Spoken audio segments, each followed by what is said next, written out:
Julius Randle is willing to play whatever role on the Knicks it takes to win a championship, and the NBA was terrified that this could happen because now the Knicks will roll into the season with Julius Randle willing to play whatever role as long as it means he gets to stay on the New York Knicks, and we are going to break it down. So what's up, guys? Welcome back to Knicks Digest. It's Chris here. This is not a Julius Randle trade video, so don't kill me. With looking at Julius Randle, there's been a lot of trade rumors this season. I'm aware I've made a lot of videos on him, and part of me wants to say that if you guys don't subscribe, because only 28% of viewers are subscribed, then I'll make this a Randle trade video, but then you can just turn it off and ruin my channel. So I'm not going to do that. Please don't turn the video off. This is not a Randle trade video. But Ian Begley spoke out on Julius Randle and just his feeling around the Knicks, and here's what he had to say. All of it was positive. The New York Knicks now have a championship caliber roster. They're led by Jalen Brunson. As good as Randle is, it's fair to wonder if there are enough shots to go around between him, Mikal Bridges, OG Anunoby, Jalen Brunson, Dante DiVincenzo as the sixth man, and the rest of the roster. Well, let me tell you right now, yes, there is. Because Julius Randle appears willing to play whatever role it takes on the Knicks. Yes, I think Randle's scoring is going to go down a little bit this year. I think the same thing about Brunson. I think the same thing about Mikal compared to what he was doing in Brooklyn. I think the same thing about OG. I think the Knicks are going to have a very team-oriented style of basketball, so they don't burn anyone out, specifically Jalen Brunson or OG Anunoby, who has injury issues.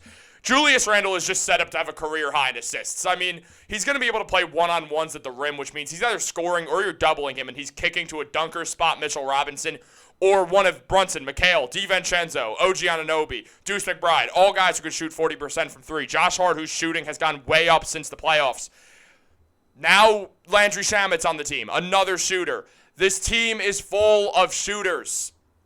I am really excited about this next season, and a lot of it is because how good Julius Randle is going to fit on this team. Julius does not appear like he is getting traded, and he appears to be very happy with his situation in New York also. As Begley mentioned, the 29-year-old will accept any role that's asked of him on this Knicks team if it leads to winning. Randle is a winner first and foremost, and as SNY noted, Randle has been excited about this team and believes the group can make a championship run. He's looking forward to being back, healthy, and with his team, and things can be special with Bridges, who just fits the Knicks perfectly. Julius wants to win, and he wants to win in New York. It's why he came here in 2019.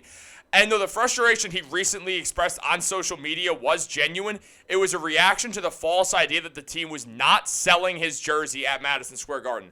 Well, let me tell you right now, the person who did that Big Nick energy is an absolute scumbag who threatens to sue people over stuff that if he filed a lawsuit, he would lose the case. There's a guy on Twitter who he threatened to sue, and I got blocked by Big Nick Energy because I said, no, don't worry, you'd win the lawsuit, because Big Nick Energy was out there saying racial slurs on his Instagram. Do not follow that guy. I never want to put anyone in the Knicks community down except for that absolute scumbag. So I just had to get that out of the way. The fact that he's upsetting Julius Randle and actual Knicks players is the stupidest thing ever. I don't know why anyone listens to the guy. I understand he only has a platform because he's a rich silver spoon child with his dad's billionaire money. That is the absolute truth on that scumbag. He does nothing to help this Knicks fan base, unlike most of these other Knicks outlets.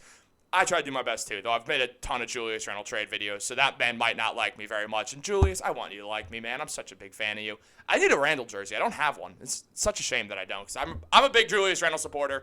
I want this guy to be on the team. I want him to win a championship in New York. Randle came to the Knicks when no one else wanted to. When Kevin Durant and Kyrie Irving went to the Brooklyn Nets, Julius went to the Knicks. He's cut from that Kobe cloth. He was mentored by Kobe, and he's like, I want to win. I will chop off my arm if it means winning. I will do whatever it takes. Randle didn't get surgery on his shoulder until late into May, and the reason is because he wanted, even when he was injured, to come back and help the Knicks make a run. The man is a winner in every sense of the word. He has helped change the culture in New York, and we all owe Julius Randle a massive debt of gratitude. This season, he is going to score probably over 21.6 points per game, and if he does that, he will be top 10 all-time in Knicks points, and I'm so happy about that. As I've said, I'm a massive Julius Randle fan. I feel like people think that I don't like him because I make these trade videos.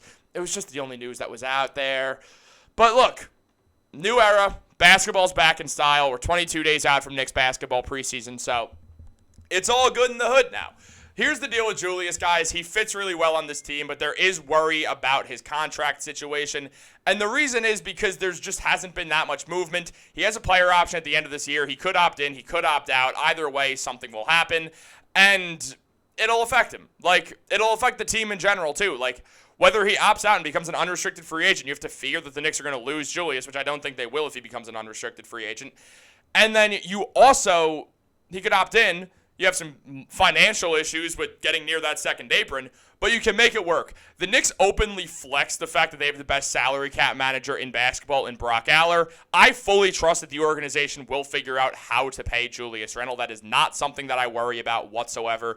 When you have a guy like Julius who clearly makes the Knicks better, and you could see by the records with Julius on the team and with Julius off the team, you could look at that January team when they lost 2 games, and one of them, Brunson wasn't there against the Orlando Magic, that the Knicks lost by 4 points in a game that came down to intentionally fouling.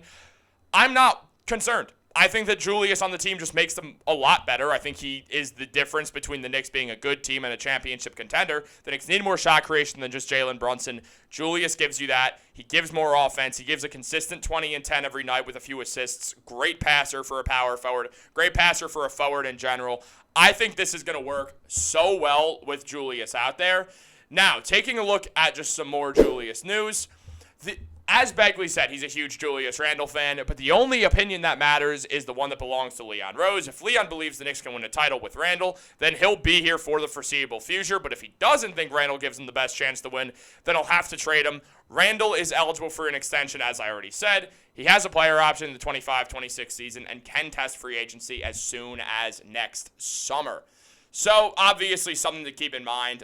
Also, as Begley mentions, they noted back in July that a contract extension was not at the forefront for either Julius Randle or the Knicks, and that remains the case today. Less than 3 weeks away from the start of training camp, regarding the extension, Begley's not really sure what would change between now and the start of the season to get a deal done, so it seems as if both sides are prepared to go into the year without an extension, and that makes sense. The Knicks would owe Randle a good amount of money because he's deserved it, and Randle puts up 24 points, 9 rebounds, and 5 assists. He was having the best season of his career before going down with an injury. Those stats were going up because he had just an abysmal start to the season because his ankle was not fully healed from surgery, which definitely threw him off his game. You could tell he shot 53% on corner threes on the very few corner threes that he shot. Most of his threes are assisted, as we like it, but his number of three-point attempts are going down, and we love that. He's an inside scorer, and the Knicks now have the spacing for Randle to be an inside scorer and have those one-on-one matchups. And I am really thrilled to watch Julius Randle play for this team. Now, just regarding all of this, I think it's important to note, it's really unlikely that the Knicks trade Julius Randle. It's very, very unlikely. If they would have traded him, they would have done it by now. They just would have traded. They wouldn't wait this late into training camp to move Julius. I don't think they're trying to. It doesn't appear that they're trying to whatsoever. And even if they tried to, I don't think there's too many teams that would really be going out and looking for Julius Randle. The only knock that you could give Randle at this point in his career is that he's a very particular player. He doesn't fit on a lot of teams. You need a very specific type of team for Randle to fit on, and there is no team that Julius fits better on than the New York Knicks. I guess unless you took Siakam off the Pacers. That's the only scenario. And Siakam's on the Pacers. So the only team that Julius truly fits on is the New York Knicks, or the team that he best fits on. He fits on other rosters. It just is his best fit. So the Knicks are not going to trade Julius. He's going to be here this season, and he's going to help the Knicks make a massive run, potentially to winning the NBA Finals, and that would just be the greatest moment ever. Shout out Julius Randle. Shout out Ian Begley for this. Not a shout out to Big Nick Energy, who tried to already harm the Knicks season because he's not a real Knicks fan. He's just some scumbag, as I said. Don't really like to hate on other people. I find it unprofessional, but that guy is the epitome of unprofessional, so I just have to do it sometimes and defend the entirety of the Knicks community that all hates that guy. Guys, have a great day. Subscribe. Go Knicks.